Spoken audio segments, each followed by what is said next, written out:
एका छोट्या गावात आरव नावाचा एक गरीब पण प्रामाणिक मुलगा आपल्या आजीसोबत राहत होता. त्याचे स्वप्न मोठा लेखक बनण्याचे होते. घरची परिस्थिती कठीण असली तरी त्याने कधीही मेहनत सोडली नाही. दिवसा तो काम करायचा आणि रात्री कथा लिहायचा. त्याच्या गावात शहरातून सई तिच्या वडिलांसोबत काही महिन्यासाठी राहायला आली.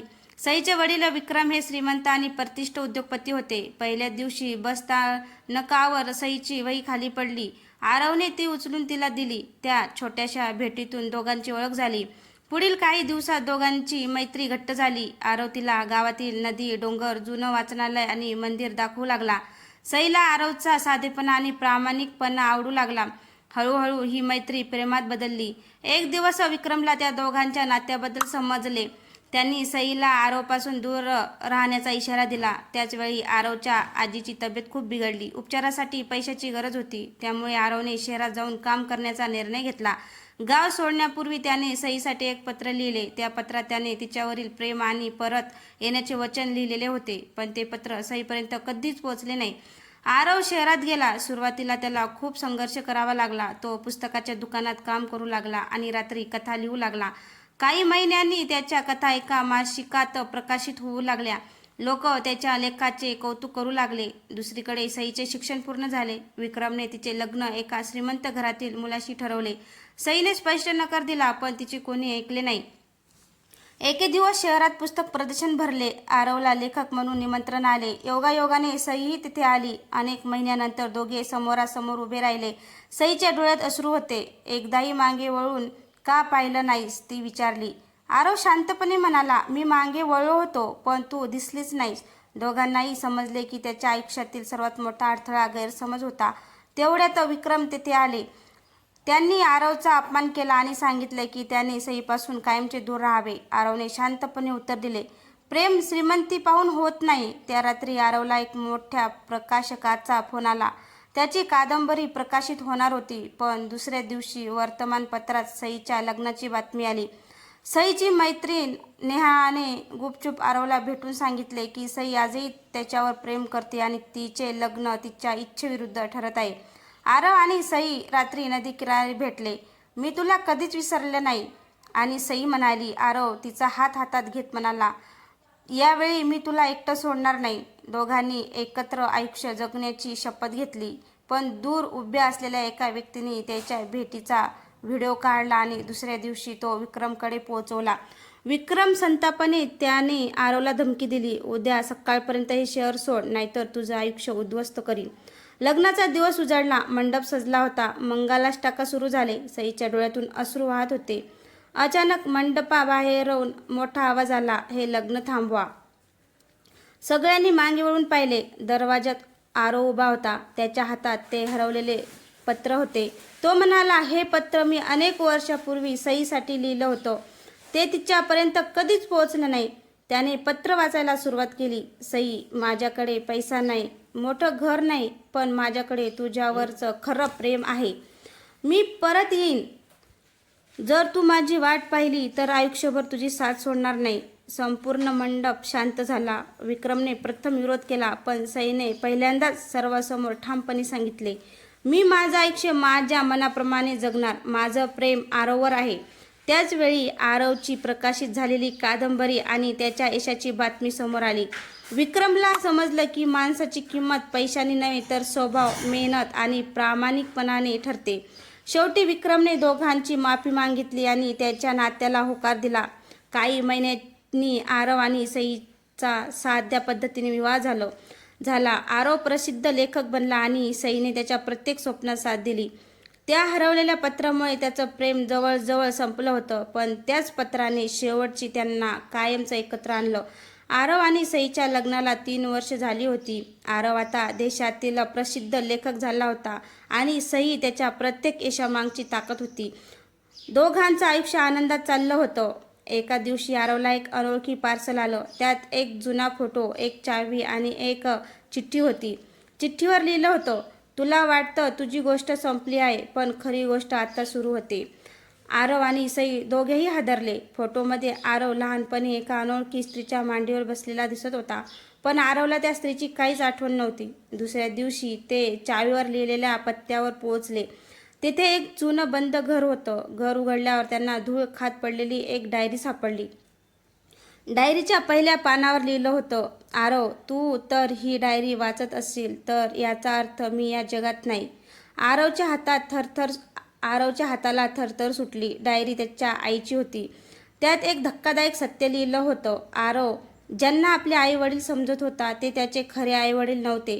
त्याला लहानपणी कोणीतरी त्याच्या दारात सोडून गेले होते. डायरीच्या शेवटच्या पानावर फक्त एकच नाव लिहिलेलं होतं, रुद्र. सईने आचार्याने विचारलं, हा रुद्र कोण आहे? इतक्यात घराबाहेर गाडी थांबली. एक उंच सूट घातलेला माणूस आत आला. त्याच्या चेहऱ्यावर हलकसं हसू होतं. तो म्हणाला, माझं नाव रुद्र आहे आणि आरव, मी तुझा मोठा भाऊ आहे. आरव आणि सई एकमेकांकडे अवाक होऊन पाहू लागले. रुद्राचे शब्द ऐकून आरव आणि सई दोघेही स्तब्ध झाले. आरव रागाने म्हणाला, जर तू माझा भाऊ होतास तर इतकी वर्ष कुठे होतास? रुद्रने शांतपणे एक जुनी फाईल आरवच्या हातात दिली. त्या फाईलमध्ये जन्माचा दाखला, काही जुने फोटो आणि त्यांच्या आईने लिहिलेले पत्र होती. रुद्र म्हणाला, आपल्या वडिलांचे अनेक शत्रू होते. आपल्या कुटुंबावर हल्ला होणार असल्याची माहिती मिळाल्यानंतर आईने तुला वाचवण्यासाठी एका विश्वासू स्त्रीकडे सोपवलं. तिचं तुला त्या गावात घेऊन गेली. आरवच्या डोळ्यात अश्रू आले. मग आईबाबांचं काय झालं? रुद्र काही क्षण शांत राहिला. त्या रात्री आपल्या आई वडिलांचा अपघात झाला, पण मला आजही वाटतं तो अपघात नव्हता. हे ऐकता सई म्हणाली, म्हणजे कोणीतरी मुद्दाम हे केलं? रुद्रने मान हलवली. हो, आणि तो माणूस आजही जिवंत आहे. तेवढ्यात घराबाहेर जोराचा स्फोट झाला. तिघेही बाहेर धावत आले. रुद्रची गाडी आगीत जळत होती. गाडीच्या काचेवर एक चिठ्ठी चिटकवलेली होती. त्यावर लिहिलं होतं, जुने रहस्य उकरू नका, पुढचा नंबर तुमचा. आरवने ती चिठ्ठी हातात घेतली आणि ठाम आवाजात म्हणाला, आतापासून मी पळणार नाही. ज्याने माझे कुटुंब उद्ध्वस्त केलं त्याला शोधून काढणार. रुद्रने आरवच्या खांद्यावर हात ठेवला. हा प्रवास खूप धोकादायक आहे. आरव म्हणाला, मी तयार आहे. दूर उभा असलेला एक काळ्या कपड्यातील माणूस हे सगळं पाहत होता. त्याने फोन करून फक्त एकच वाक्य म्हटलं, साहेब, आरवला सर्व काही समजायला लागलं आहे. फोनच्या दुसऱ्या बाजूने एक रहस्यमय आवाज आला, मग त्याचा शेवट करण्याची वेळ आली आहे. दुसऱ्या दिवशी सकाळी आरव, सई आणि रुद्र त्या जळालेल्या गाडीची तपासणी करण्यासाठी गेले. पोलिसांनी घटनास्थळ बंद केले होते, पण आरवच्या नजरेस राखेत अर्धवट जळालेले एक लॉकेट पडलं. ते लॉकेट उघडताच त्यात एका माणसाचा फोटो दिसला. रुद्रचा चेहरा पटकन बदलला. हा तर बाबाचा सर्वात जवळचा मित्र होता, देवराज. आरव आश्चर्याने म्हणाला, म्हणजे ज्याच्यावर बाबांनी सर्वात जास्त विश्वास ठेवला तोच शत्रू होता. रुद्रने होकारार्थी मान हलवली. ते तिघे देवराजच्या जुन्या बंगल्यावर पोहोचले, पण तिथे अनेक वर्षापासून कोणी राहत नव्हतं. घरात शोध घेत असताना सईला भिंतीमागे एक गुप्त दरवाजा दिसला. दरवाजा उघडताच खाली जाणारा जिना दिसला. तिघे सावधपणे खाली उतरले. तिथे एक गुप्त खोली होती. भिंतीवर जुने नकाशे, कागदपत्र आणि अनेक लोकांचे फोटो लावलेले होते. एका फोटोवर लाल रंगाने गोल काढलेला होता. तो फोटो आरवचाच होता. त्याखाली लिहिलं होतं, लक्ष क्रमांक 7. सई घाबरून म्हणाली, याचा अर्थ कुणीतरी खूप दिवसापासून तुझ्यावर लक्ष ठेवत आहे. अचानक वरचा दरवाजा जोरात बंद झाला. संपूर्ण खोलीत अंधारात बुडाली. स्पीकरमधून एक आवाज घुमला, आरव, स्वागत आहे. तू येथे येशील हे मला आधीच माहीत होतं. आरव ओरडला, समोर ये, लपून का बोलतोस? आवाज हसला, योग्य वेळ आली की मी आपण समोरासमोर भेटू. इतक्यात खोलीत धूर भरू लागला. सईला श्वास घेणं कठीण झालं. रुद्रेने भिंतीवर एक लपलेले बटन शोधलं आणि दाबलं. समोरचा गुप्त दरवाजा उघडला. तिघे कसाबसा बाहेर पडले. बाहेर येताच त्यांना एक काळी कार वेगाने निघून जाताना दिसली. त्या कारच्या नंबर प्लेटवर फक्त एकच अंक स्पष्ट दिसत होता, 7. आरवने मूठ आवळली.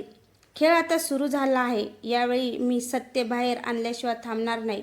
दूर एका टेकडीवर उभा असलेला देवराज दुर्बिणीतून आरवकडे पाहत हसत होता. तो म्हणाला, आरव, अजून तुला तुझ्या जन्माचं खरं रहस्य माहिती नाही. देवराज वाक्य आवरण्याच्या मनात सतत घुमत होतं. आरव, अजून तुला तुझ्या जन्माचं खरं रहस्य माहिती नाही. देवराजचं वाक्य आरवच्या मनात सतत घुमत होतं. तुला तुझ्या जन्माचं खरं रहस्य अजून माहिती नाही. दुसऱ्या दिवशी सकाळी आरव, सई आणि रुद्र देवराजचा शोध घेण्यासाठी निघालो. रुद्रला आठवलं की त्याच्या वडिलांनी एक जुना विश्वासू वकील अजून जिवंत आहे. त्याच्याकडे काही महत्त्वाची कागदपत्रे असू शकतात. ते तिघे वकिलांच्या घरी पोहोचले. वृद्ध वकिलांनी त्यांना पाहताच दार बंद करण्याचा प्रयत्न केला. तुम्ही इथून निघून जा. देवराजला समजलं तर तो मला जिवंत ठेवणार नाही. आरवने त्यांना सर्व सत्य सांगितलं. काही वेळाने वकील शांत झाले आणि घरातील जुन्या तिजोरीतून एक सीलबंद फाईल बाहेर काढली. फाईलवर लिहिलं होतं, फक्त आरवसाठी. आरवने फाईल उघडली. त्यात त्याच्या वडिलांची सही असलेली वसियत आणि एक पत्र होतं. पत्रात लिहिलं होतं, आरव, जर हे पत्र तू वाचत असेल तर याचा अर्थ मी तुझ्यासोबत नाही. आपल्या कुटुंबाची संपत्ती हा खरा मुद्दा नाही. आपल्या कुटुंबाकडे एक असा पुरावा आहे जो अनेक शक्तिशाली लोकांना तुरुंगात पाठवू शकतो. म्हणूनच ते तुझ्या मागे आहेत. हे वाचून तिघेही हादरले. तेवढ्यात बाहेर गोळीबाराचा आवाज झाला. देवराजची माणसं घराला घेरून उभी होती.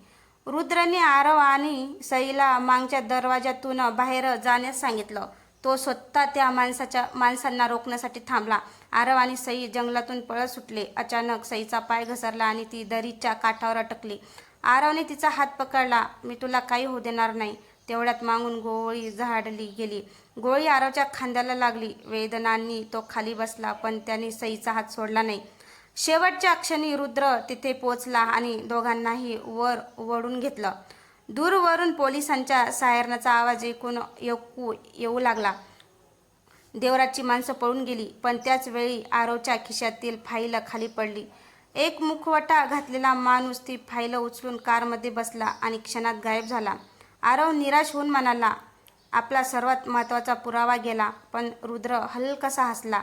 तो म्हणाला, नाही, खरी फाईल अजूनही माझ्याकडे सुरक्षित आहे. त्याने फक्त बनावट फाईल चोरली आहे.